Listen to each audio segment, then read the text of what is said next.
I don't think all of these military groups that are involved in this breakaway civilization, deep black ET interaction, all of necessity interact with the same beings.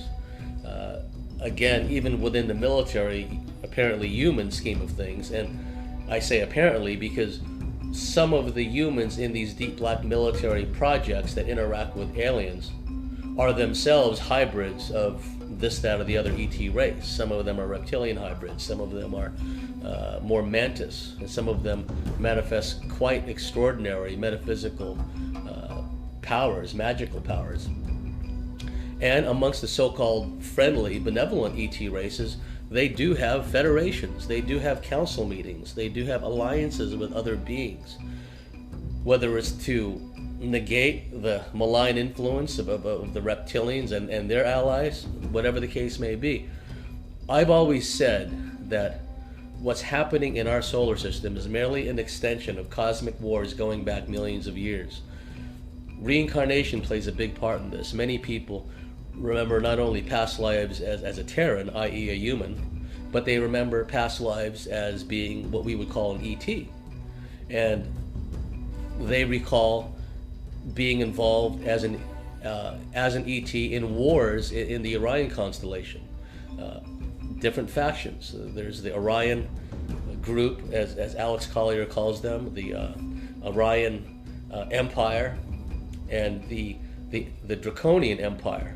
The Orion Empire seems to be a subsidiary of the Draconian Empire, those winged gargoyle beings I spoke about. So there are definitely alliances and counter alliances at work, and there are councils and there are federations. It's very unpleasant for a lot of these so-called serious researchers to contemplate, but it's true. Another show that I'm fascinated with is Thundercats. I've only watched a few episodes of that, but again, it deals with these feline aliens that are battling the reptilians, and all these different races allied with the reptilians. There's canine beings, there's wolf beings, there's bird beings. Some are aligned on one side or the other, and some want to be neutral. And many of these different ET races are depicted in this Thundercats cartoon. Fascinating. I wish I'd seen it when I was younger. Another show is V, the original V, that shows these human-looking aliens coming in huge craft, but in reality they're reptilians, and they eventually can gain control of politics, the media, and everything else. And then a small band of resistance fighters develops, led by a woman. And there's a lot of metaphorical, metaphysical truth behind that, because some of the best spiritual warriors I've found are women. They're heart-centered, they have all these abilities, they don't operate from a place of ego, and they don't need accolades, they don't need fame or fortune. They tend to operate, the real players tend to operate on their own, under the radar. And many of them are women. So when I see this TV show, V, and it's led by a woman scientist or something, if my memory serves, that really resonated with me. Perfect example. There's the film Stargate and the TV series, several TV series that went on after that for many, many years. And it's the idea that there's this big electronic device, a big kind of portal thing, and you step through it and then you're in another dimension, or it's a wormhole into another part of space-time, and so on and so forth. Now, everything I know tells me that Stargates are very real. I don't know whether they're called Stargates or not, but in physics terms they would be called traversable wormholes. There's a lot of anecdotal, circumstantial, corroborating evidence that these phenomena are very real. They figured out how to do this, or they've been told by somebody how to do all this. And so if a whistleblower comes forward and says, look, in Los Alamos they've got this big Stargate thing, and it's in a special room and you have to go through, and so on and so forth, and then there's this big round thing and it's full of highly advanced electronics, and you go through, and the next thing you know you're traveling into the future, and you're on the other side of the galaxy. Imagine a whistleblower said that. Then whoever they're talking to says, that's a TV series, come on, pull the other one, don't think we're that stupid, now it's a television show, come on, get real.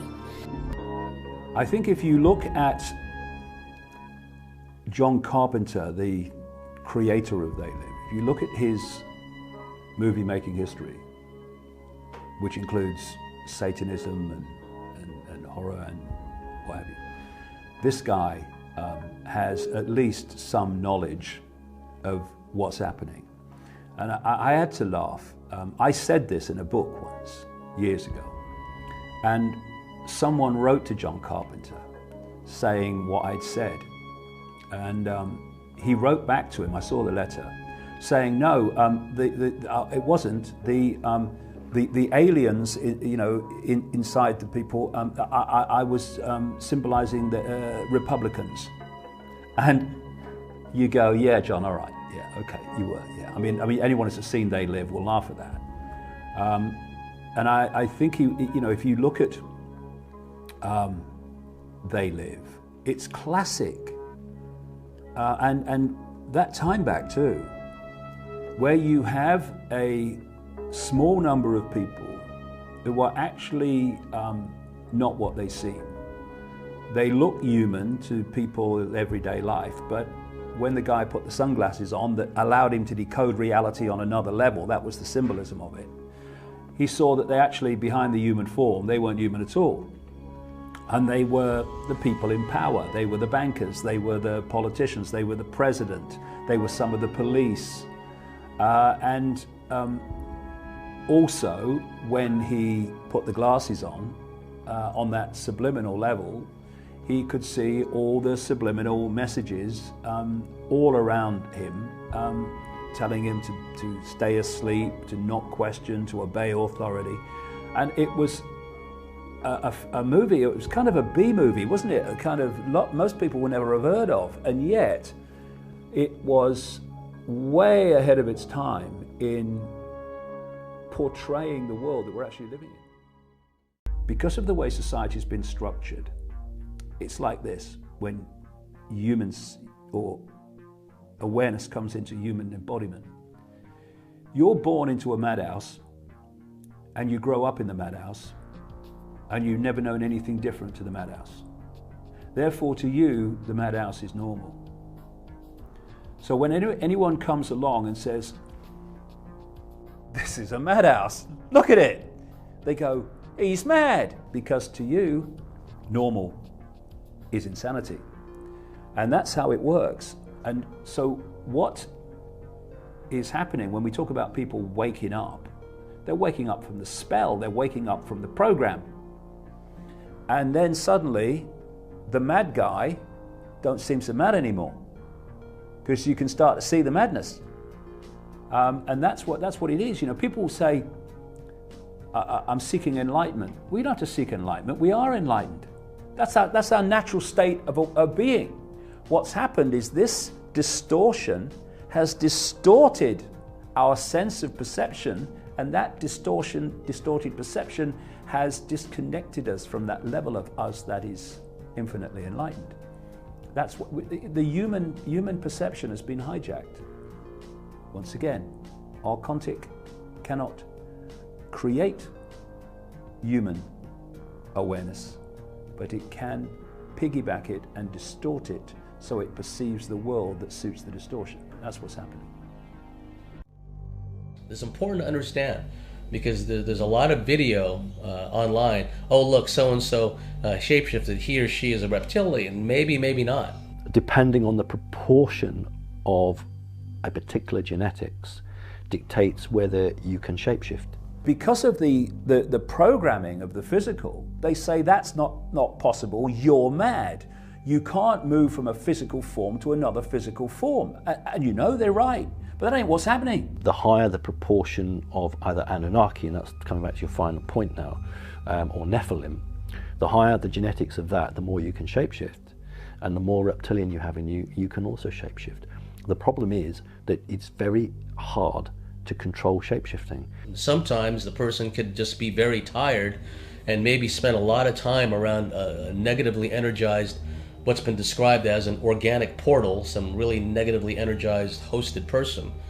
Maybe they had a relationship with that person, maybe they spent too much time with that person, but somehow or other, these entities had attached themselves to the auric field of that person, and momentarily they shapeshift. You can't just say, today I will shapeshift. It will happen in certain circumstances. and also people who are psychic can see it, the change in the person, but those who are not psychic can't see it. It's a Trojan horse scenario.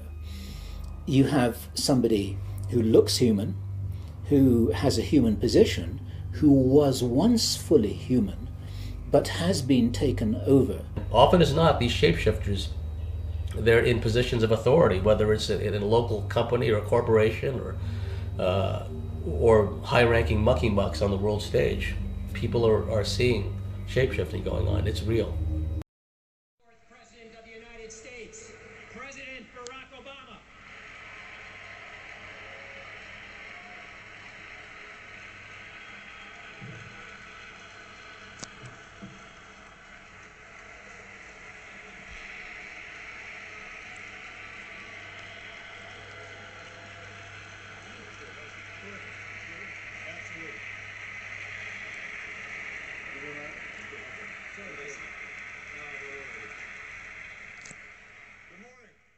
Reptilians sometimes they appear in people's homes.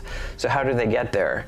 Well, they can arrive simply by materializing, first appearing as an invisible energy and then fading in and becoming visible. For instance, in one case, a hypnotherapist was working with an abductee when he saw the impressions of the reptilian's hand on her arm, as if the reptilian was standing behind her in some sort of invisible form. Moments later, the reptilian materialized and became visible, and associated with that, there was a rush of air and a crackle of static electricity. In other cases, the reptilians can appear as a blue, white, or red ball of light, perhaps around the size of a grapefruit, that floats through the air as if it's under intelligent control. This ball can then open up and become a reptilian being. Sometimes they come through a portal, which may appear in a person's bedroom, closet, or in the wall. The portals have been described in various ways. Often there's a kind of rippling effect around the edges, like heat waves coming off the surface of a road on a hot day. Sometimes there's light emanating from the portal. As for the technology they use, sometimes no technology is seen. The reptilians may simply materialize or dematerialize as if of their own will, perhaps a paraphysical ability rather than a technology. And in some cases, well, maybe it's a technology that's just unseen because it's built into them in some way. In other cases, reptilians have been seen wearing a kind of a utility belt, and they can press a button that allows them to beam themselves out of the area. Or they may hold a silver rod, kind of shaped like a carrot, which they point at the direction where they want a portal to open. What I want to explain is how a super soldier is related to this equation. And this basically goes back to after World War II, when over 10,000 Nazi scientists were brought back into the United States through Project Paperclip. And they were allowed to continue their experiments into trauma, torture, and mind control in deep military underground bases, or also known as DUMBs. The government's always been trying to make, or governments, military leaders have always been trying to make a perfect soldier. Of course, you could take people who are highly psychic and very gifted and enhance their psychic abilities through torture, basically splitting the mind, creating altars, and that's the old way of doing it. Those generation of super soldiers were called ultras. But later down the road, they realized that just by cranking up people's aggression, or even giving them, putting implants and putting wires under their skin to enhance their physical strength, it can only go so far. Eventually, these people were cracking. They're just a total mess.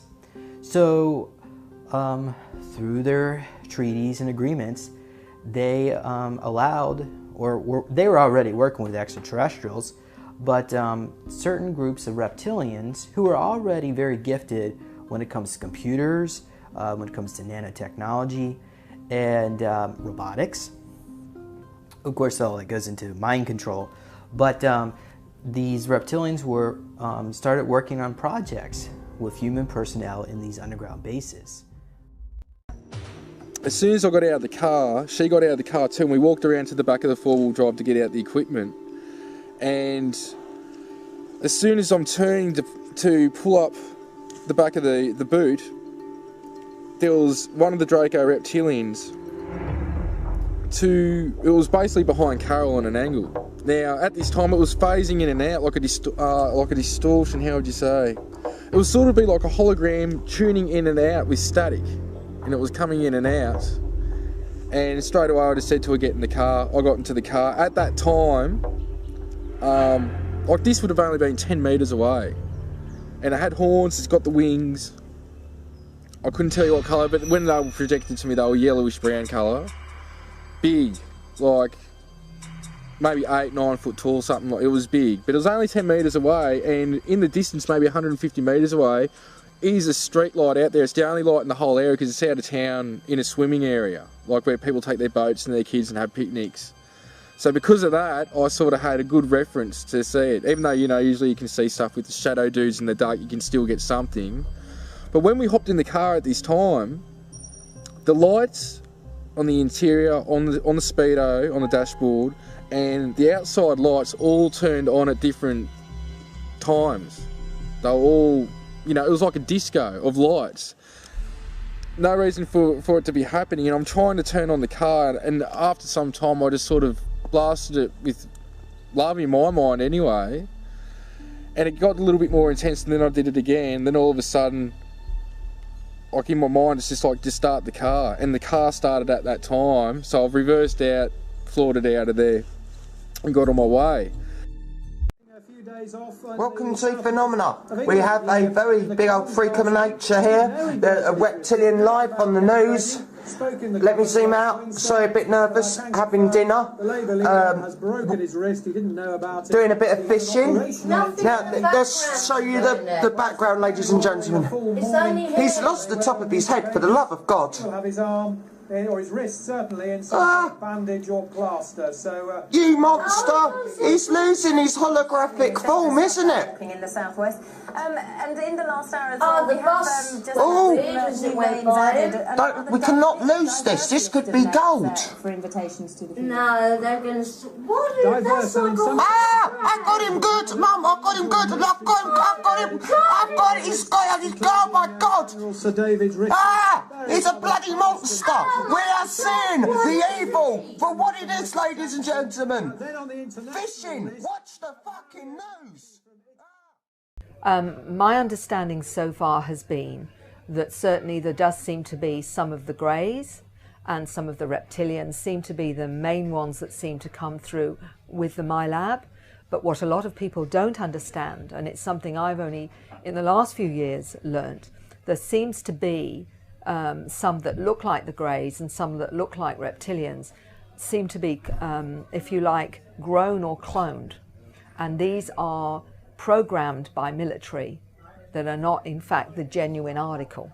So that in itself, they're called programmed life forms, and they're programmed, as I say, and there is a different energy signature between those and the real ones. And some gentlemen that I've heard of testimony have said that to meet them, there is a coldness and a real sense of fear around them. It's like they really do feel very dark. And so again, it must be very hard for a frightened experiencer to be in a scenario where they're facing one of these programmed life forms and believing that this is an ET, and in fact it isn't. So it's a very, very complex, if you like, and with many layers, which was, you know, I'm still as a researcher trying to work out. I got into the alternative scene first in early of 2013 when I uploaded my first reptilian shapeshifter movies. And at that time, I experienced a complete change in my life, which has continued to this day due to the reaction that I got from the police and other vehicles that continued to follow me, harass me, and buzz me all throughout town, everywhere I go, every single day, and also at night. Okay, so here's New Year's Day 2014, and you know, it's a New Year's Day, so no one's out. Everything's very quiet, and these guys went ballistic, and here's where you're going to see the micro UFOs, and I'll show you that in a second. But here you'll notice that this guy, these police and police helicopters, were circling directly over my house, and you can see from the curvature of the flight path of the helicopter that there's zero doubt that it's circling directly overhead. So you can see that the circle angle is right over my apartment. And now here's little micro UFOs, and I'm going to show you in a second and prove to you that these are actually little micro metal spy orbs of some kind, or just little micro UFOs. I don't know for sure what they are. They may even be aliens. Looks like a bird here, doesn't it? But watch carefully. I'll keep showing this. See? That's the same object further up as it moves past the helicopter there. You see it moving here like that, and I'll do several zoom ins so that you can really see it. But there's no question, it's a little metal object. You can fully see the light refracting off of it. I was sitting in the lounge and wanted to go to the loo. And to get from the lounge to the loo, you had to pass through the corner of the kitchen. There was a door here, and then you went through a door there. As I went through that door there, just going to go into that door there, there was a reptilian standing there. It was tall. I mean, I didn't have a tape measure on me or anything, but it was a lot taller than me. And it was crouched like that. It was green. It had these kind of orangey slit eyes. It had a paler chest. It had like ridges and scales. But the thing about it was that it looked at me, and what I felt was from him was, oh shit, it's in me. It was more kind of worried that I'd seen it than having any kind of negative intent towards me or whatsoever. And I'm on the move, you see, when I see this, and I'm just going to step into the hallway to go to the loo. And as I saw it, I was in mid-flight, so I couldn't stop immediately, so I went like that, came back, and it had gone. But the whole room was not the room. It was standing in the corner of the room, where the corner of the room should have been, but the room wasn't there. It was another dimension. I'd walked through another dimension. I got on the plane, and they swapped my seat for some reason. And I sat down in this other seat, and I noticed there was an Indian lady in the sari and everything sitting there, and she was looking at me intently like that. But her eyes were really lovely. She was really kind of, you could tell it was really loving whatever she was doing, but she was doing something. I saw this guy in a seat in front of me just to look along. He rose up and turned into this huge reptilian, really aggressive. This air hostess came to me, and this don't happen, does it?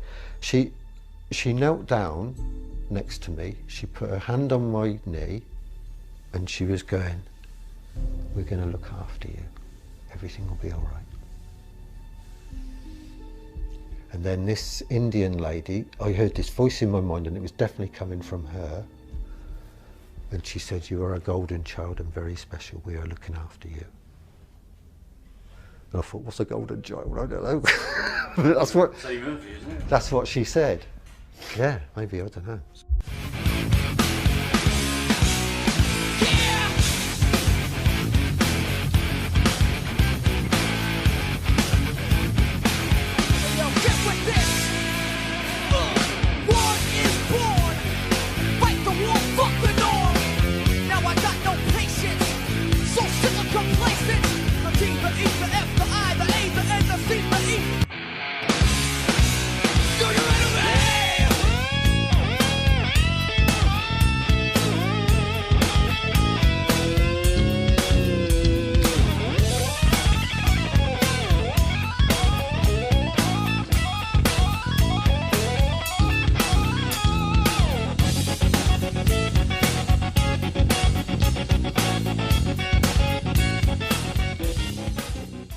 One of the important things throughout all of their interaction with humanity was not to be recognised and not to be seen, because humans record in stone. We're very good at that. We create. We're fantastic like that as a race.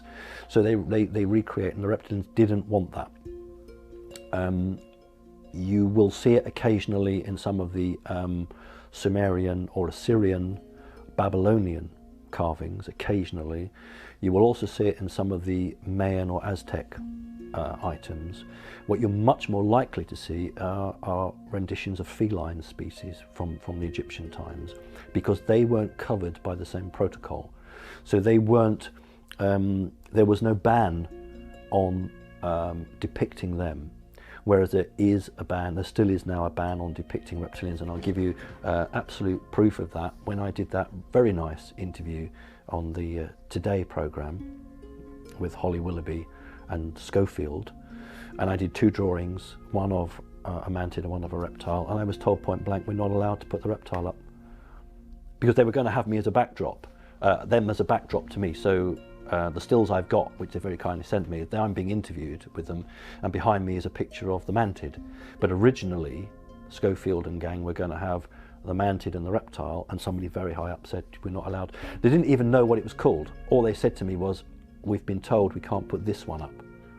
So there's a blanket that goes out, and hence, if you think about what your title of this DVD is, because we're coming round to that now, and you think about that chapter in The Greatest Secret that David Icke wrote, which was don't mention the reptiles, and that's a fact, and David's absolutely right, that the system doesn't want to publicise them because they have signed an agreement not to publicise them. It's to keep them out. So you can talk about the greys as much as you want. That's not an issue. You can talk about the mantids as much as you want, because they don't manipulate humanity. The reptile race that we're talking about manipulates humanity and has done for thousands of years, and has a covenant with the elite humans who run the world that they will always be in the shadows. You have to understand that most reptilians will look on humans as the lowest of the low.